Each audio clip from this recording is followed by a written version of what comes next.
Hi everybody, meteorologist Joe Cioffi. Welcome to tonight's Joe Cioffi Weather Show on what is the beginning of a 3-day stretch of very hot and very humid conditions. And you just want to put this into perspective. New York City itself uses Central Park, for example, as their measure. They didn't get to 90 today. They only got to 89. So they actually will only have 2 days. Although they will be extreme. We'll probably see temperatures up well up into the 90s. I'm wondering whether I think there are going to be some spots that are going to hit 100. I was thinking yesterday that in places in New Jersey, for example, and in southeastern Pennsylvania, where they had a fair amount of sunshine today, the rainfall of the last few days was extensive. And that might take a couple of degrees off the highs over the next 2 days with the high moisture content in the soil. But the numbers today did manage to reach up to what models were doing. So I'm thinking, 95 to 100 looks like a pretty good bet. And that's going to cover not just New Jersey, but New York City, Long Island, away from the ocean anyway. The Hudson Valley and into southern and central New England. We could see temperatures up close to 100, clear up into Massachusetts and maybe even into southern New Hampshire. And of course, this is not the type of weather you decide to start training for a marathon in the middle of the day. And while I say that with a bit of tongue in cheek, I actually know someone who is in very good physical condition, who actually trained a day before yesterday when we had temperatures up into the 90s in the middle of the day, decided that was going to be a day where he was going to prep for his marathon by running 16 miles in the middle of the day, and he needed assistance at the end. They actually had to, somebody had to come pick him up. I think the police came and picked him up and brought him back to his home because he couldn't walk. He cramped up. So look, it's common sense. It's always common sense in situations like this. And I know we seem to live in a day and age where we actually have to say, please do not lock your kids or pets in the car. It's hard to believe that we need to say that, but we do, unfortunately. And hopefully through the weekend, we won't hear stories like that. Although Mahogany, you're on the chat board tonight. He did mention that's very sad to hear that someone died in the heat where you work today. Apparently, was decided to eat lunch in the car, and who knows? The heat impacts people in different ways. Can make you, even if you're in great shape, it can make you lightheaded, make you dizzy. If you've got something going on, who knows? Maybe it could have triggered cardiac arrest or something else, but nonetheless, really, just kind of be cautious. And the beach is a good place to be. The pool's a good place to be. Although the sea breezes at the beaches are going to be confined to probably standing right near the water itself. All right, so let's take a look at the watches and warnings map tonight because it is loaded. Everybody from the plains to the East Coast. In that excessive heat warning that covers 1, 2, 3, 6, 8, 9, 10, 11, 12, 13, 14, 15, 16, 17, 18, 19, 20, 21. Looks like I counted 21 states in a excessive heat warning, and it goes well over 25 if I start adding in the heat advisory. So that'll take us through Saturday. The yellow that you see, that's a working tornado watch that is up for parts of for Minnesota and into Wisconsin. We have on SPC's map, on the Storm Prediction Center's map today, we actually have an enhanced risk of severe weather up for that particular region. I'll bring that map up for you, and you can see it here. We also have that working tornado watch, moderate risk from a portion of eastern Minnesota into northwestern Wisconsin, and a large rare area of enhanced risk in through Minnesota and across Wisconsin and even into parts of Michigan. That slight risk also, by the way, goes into western New York and the southern tier, and in northern Pennsylvania, where we have a working severe thunderstorm watch and a line of thunderstorms that's moving through that area at the moment. And I think that area is going to fall apart before it gets here. Note that there's also activity down in Georgia, Alabama, and Florida that's actually moving northeast-southwest underneath the upper high. And that is some tropical moisture and a little trough that's down there producing some shower and thunderstorm activity, although that is not severe weather. Certainly they're getting some heavy downpours out of that. I want to take a look at the Weather Prediction Center, WPC, their next 7-day rainfall forecast, because it actually is somewhat significant for the Carolina coastline and for southeastern Virginia, down through South Carolina into Georgia and back across the central Gulf states right along the immediate Gulf Coast, and also some rains down along the east coast of Florida and into the southern half of Florida. Now, this is all going to be caused by some of it. That rain is coming from that trough that's down there in the southeast now, but there is going to be a stalled frontal boundary through that area through much of next week. Not on Monday, but later next week, Tuesday and beyond.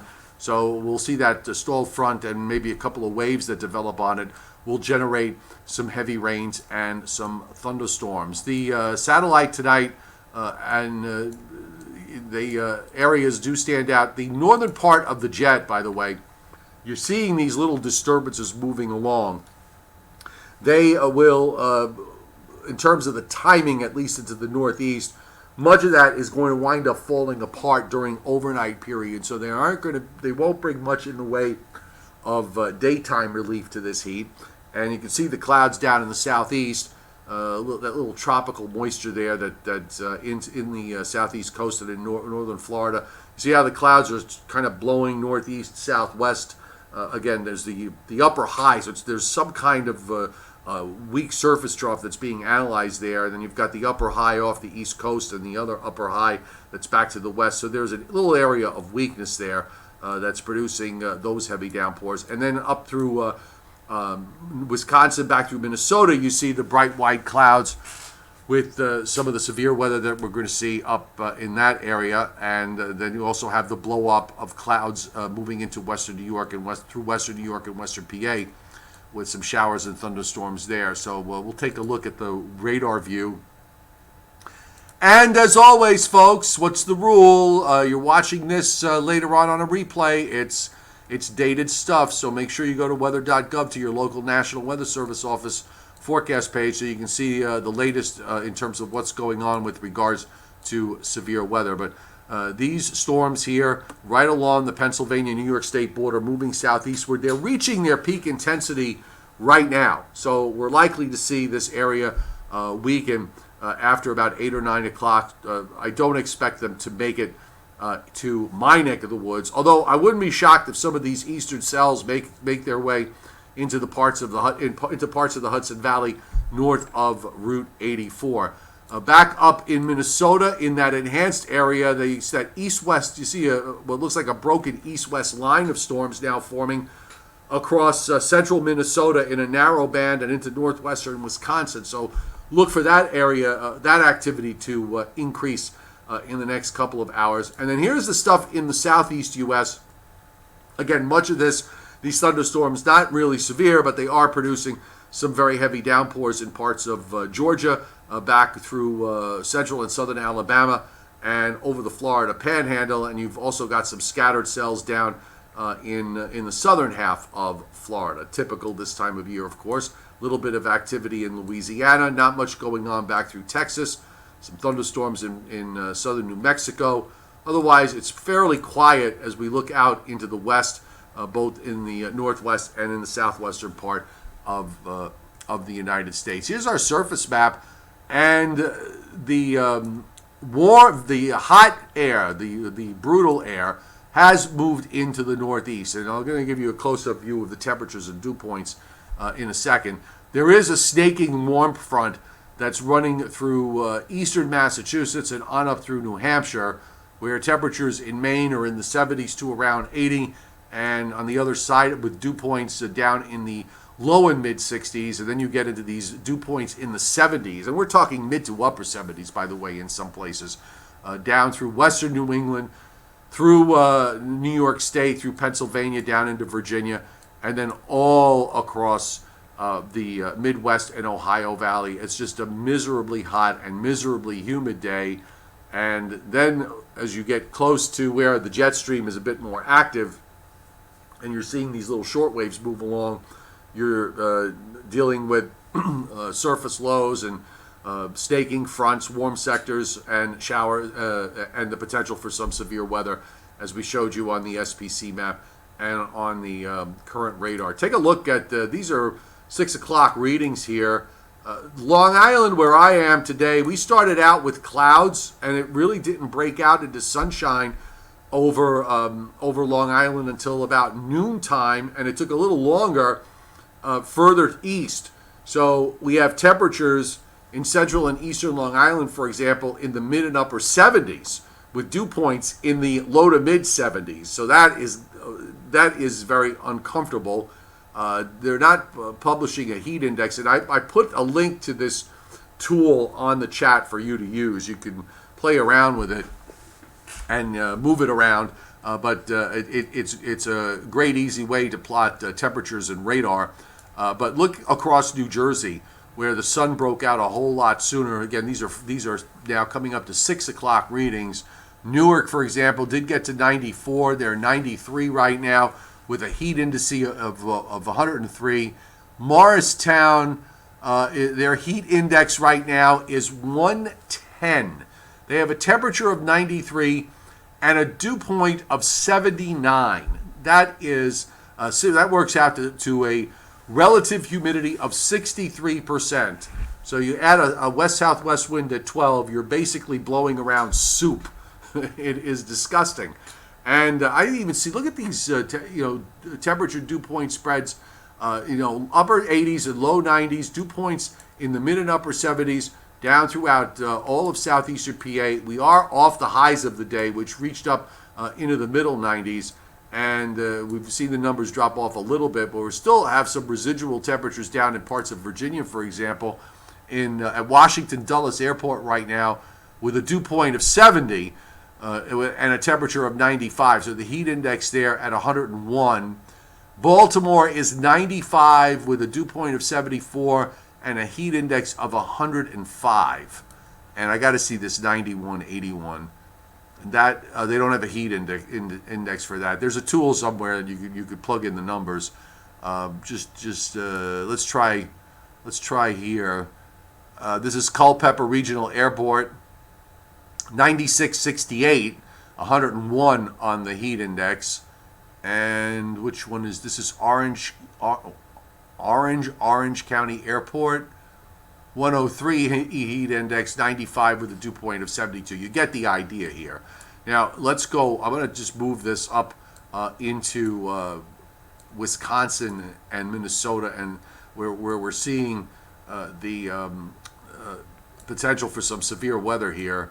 And in southern Wisconsin, Madison right now is 93 with a dew point of 78 and a heat index of 108. And who's that 80 dew point there? That's insane. New Lisbon Airport, 109 on the heat index. I mean, everybody, when I say we're all kind of sharing in all of this pain and suffering with respect to the humidity and the really oppressive conditions. And this is up in Minnesota at Rush City Regional Airport, which they've got a big thunderstorm going on there at the moment. But even here, we're seeing temperatures up in the upper 80s and low 90s, and just absolutely ridiculous dew points going forward. So this is going to be short-lived, thankfully, for much of the Northeast and for the northern Mid-Atlantic states, because after the weekend, we will get some relief. We have a cold front that's approaching. Now, actually, there's a weak trough that's going to approach tomorrow night. And you see the GFS kind of triggers off some showers and storms. I've got the new GFS, so let me bring that up. And we'll put it up with the radar. Hang on one second here, folks. All right, so you can see it here. So there's actually going to be, we see these disturbances in the flow right along the southern periphery of the northern jet stream. And they move through and they produce these showers and storms that flare up and fall apart. There'll probably be another one tomorrow night. Again, that flares up and falls apart. Now, on Sunday, we have what looks like a very weak front going by here. It's not going to have much impact. This approaches Sunday evening, and that then moves out. But it's really on Monday that we have a stronger weather front that is going to be approaching and moving through. And this is the front that brings relief to everybody once it gets offshore. I think the remaining question for me is whether, how fast does it move offshore? Is it going to slow down for a bit before it does so? But just to outline this here on the paint box tonight, let me bring that up here. Here we go. We're at the end of the week, folks. It's been a long week, and I'm kind of tired tonight. But here it is, Monday evening. So actually, on Monday, I think we're going to see some lower temperatures in New England, down into New Jersey and eastern Pennsylvania. It'll still probably be another hot day across Virginia, in through Delaware, and probably even into southern New Jersey, where we could still see some residual upper 80s to lower 90s. But this is the weather front that is the important one, with a wave that develops on it. And you can see there's a 1,008 low being analyzed here. And there's a 1024 millibar high is no big deal when you get to, say, the fall or the winter time. But in the summertime, that's actually a fairly strong high. And you're getting a push from it that is going more to the south than to the east, at least initially. But eventually, the eastward component of motion does take over, and that front does finally move through.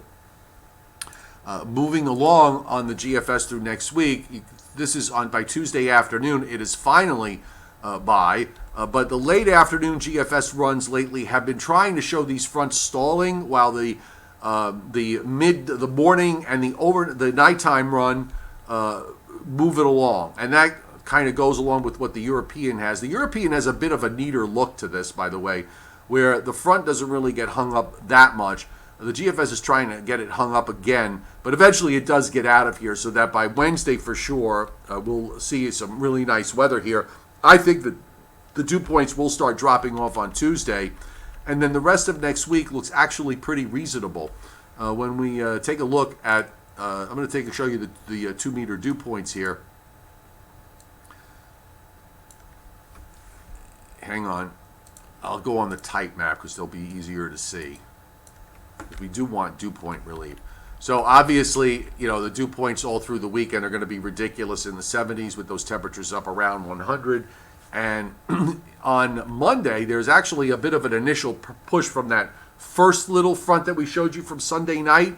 I don't know how real. That may be overdone. But the dew points come back up Monday afternoon into Monday evening as that second wave develops. And then finally, as we get into later Tuesday night, and Wednesday, you see significant dew point relief going all the way down into the central Appalachians. So this is going to be a nice push of dry air that carries us into Thursday. And here we are, even into Friday morning, the dew points are still fairly reasonable. So we get through this heat and we get through this humidity when we start to see some genuine improvement through much of next week. The upper air pattern over the long haul, really not seeing too much change here in terms of the overall profile of what's going on. We are dealing with a fairly strong shortwave trough that is swinging through the east. And you can see it here. The ridge builds. It's an east-west upper high, one in the Atlantic, extending westward into Texas and Oklahoma. And then the jet stream pulls up to the north and then starts to drop southward. There's your trough into the east. And you can see that dropping south. The GFS has been very insistent on dropping this trough pretty far to the south. The European has been less aggressive with that. But eventually, the upper air winds go from west to southwest and then go back westerly over time as we go through this week. And that's why you see that hang up there. The front is going to move. Those upper air winds are pushing it. So if the upper air winds start to turn more southerly, then the front comes to a bit of a screeching halt until those upper winds turn back more westerly, which they will do later on next week. So we'll have that at least a solid 3-day break. And certainly the first 2 of those 3 days will be most enjoying. And then later on, kind of the same thing, folks. The jet pulls up, and then you start to see maybe a little bit of troughing come back in. We are in typical late July, now going into early August mode on the weather models.